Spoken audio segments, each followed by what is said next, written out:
ng bayan, maasahan anumang panahon. Magandang gabi po sa ating lahat. Narito ang update sa lagay ng panahon ngayong araw ng Sabado, May 11, 2024 hanggang bukas, May 12, 2024. Wala nang epekto ang shear line of frontal system ngayon sa ating bansa at ang easterlies na lamang ang dominanting weather system ngayon sa ating kapuluan.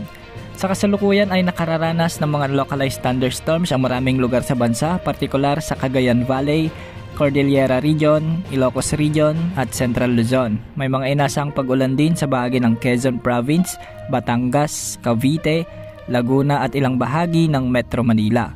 Sa Visayas ay may mga inaasahang thunderstorms din sa bahagi ng Leyte Provinces, Eastern Samar, Romblon, Negros Provinces, Antique, Palawan at ilang bahagi ng Cebu.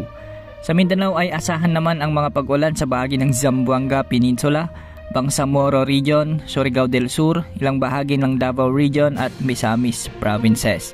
Samantala stable pa rin ang cloud cluster na nasa silangan ng ating bansa at kung mapapansin ay wala pa itong nakikitang anumang senyales para lumakas bilang bagyo. Masyado pang mababa ang central pressure nito kaya't walang kakayahan lumakas.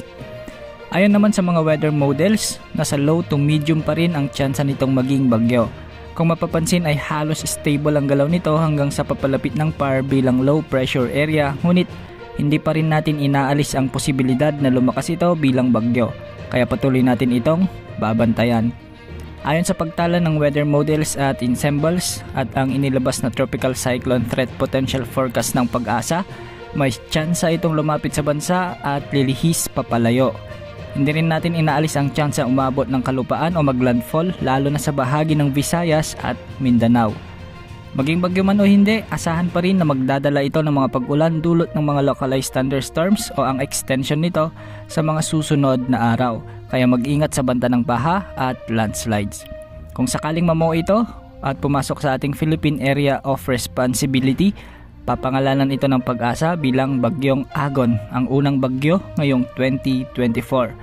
Sa ngayon ay patuloy natin itong i-monitor dahil posible muling magbago ang sinasabi ng mga weather models. Bukas posible pa rin ang maulap at kalat-kalat na pag-ulan sa maraming lugar sa Luzon dahil sa patuloy na pag-develop ng mga localized thunderstorms sa hapon at gabi. Ganitong panahon din ang aasahan sa bahagi ng Visayas at Mindanao.